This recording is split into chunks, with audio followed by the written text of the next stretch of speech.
Yeongcheon of Gyeongsangbuk-do has recently emerged as the Mecca of natural dyes. Jan's first stop in Yeongcheon is Gwiae Gotaek, her place of stay as well as the region's famous tourist attraction.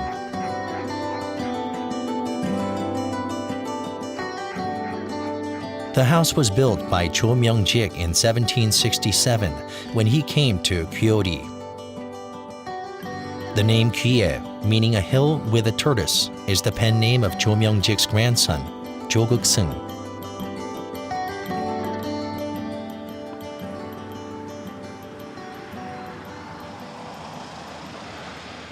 Far from the hubbub of the city, Yeongcheon's fields are awash in autumn.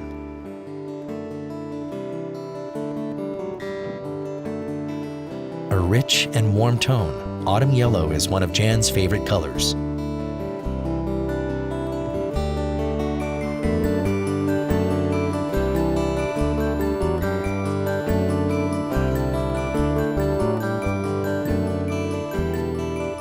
While enjoying Korea's autumn at leisure, she makes a short stop at a farmhouse where the residents are busy with the harvest.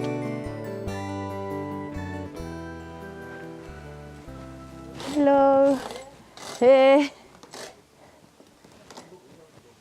What are you doing?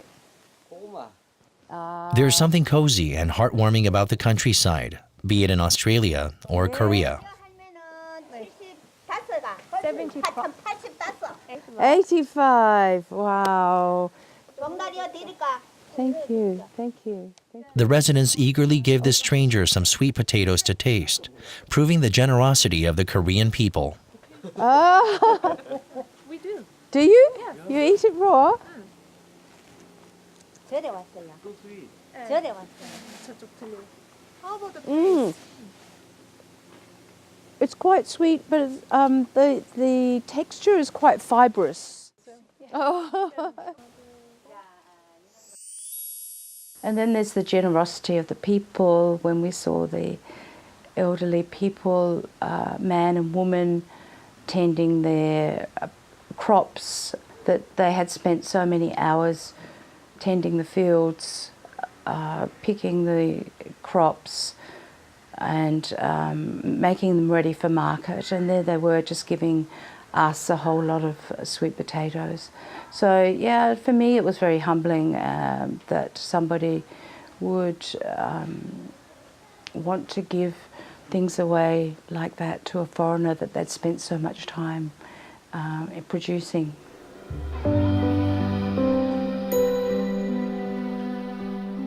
Jan's search of Korea's colors has brought her to Yeongcheon. A public art project has transformed the village's various venues into art museums and galleries, and its residents into artists.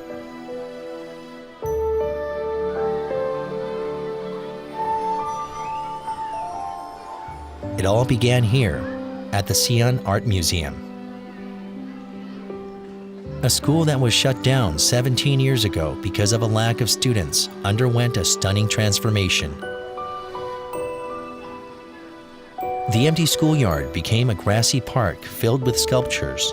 Empty houses were turned into stylish artworks, and the museum became a cultural and artistic attraction of Yeongcheon, visited by more than 4,000 people each month.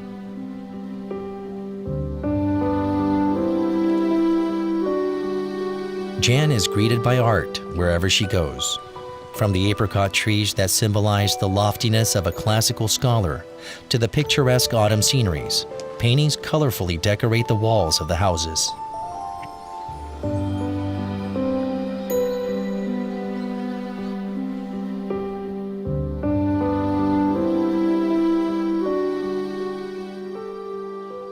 I haven't seen paintings like this before, not on walls, not on fences.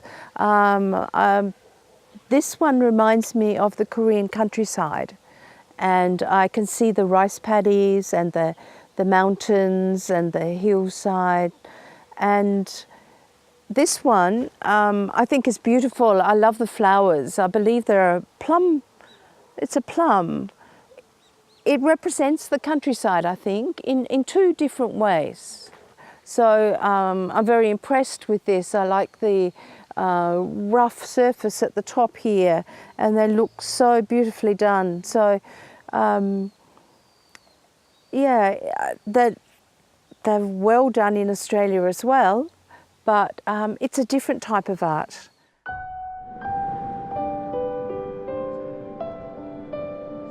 Late afternoon, Jan heads to Orijangnim Forest in Chachunli.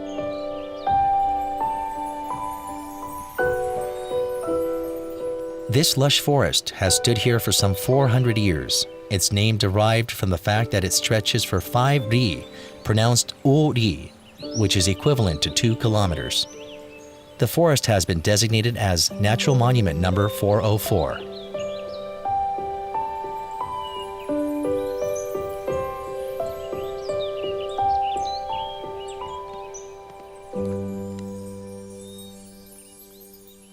I love the autumn leaves because they are the colours, the browns, the reds, the mustard colours. So they're warm colours, and the warm colours for me, when in my hanji, I find that I'm using them a lot, those colours.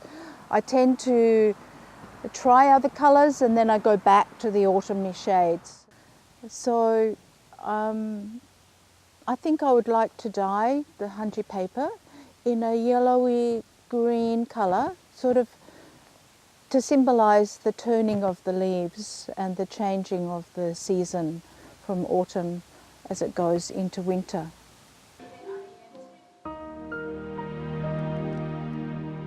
Jan's day is not over despite the late hours.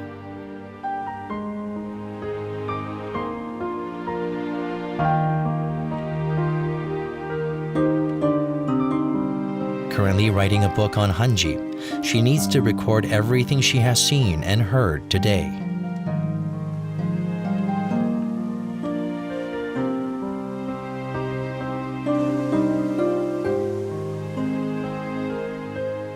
It was 16 years ago in Andong that she first came across hanji. She recalls how it felt, as if she'd been hypnotized. Having fallen in love with hanji, she became a hanji artist at the age of 50.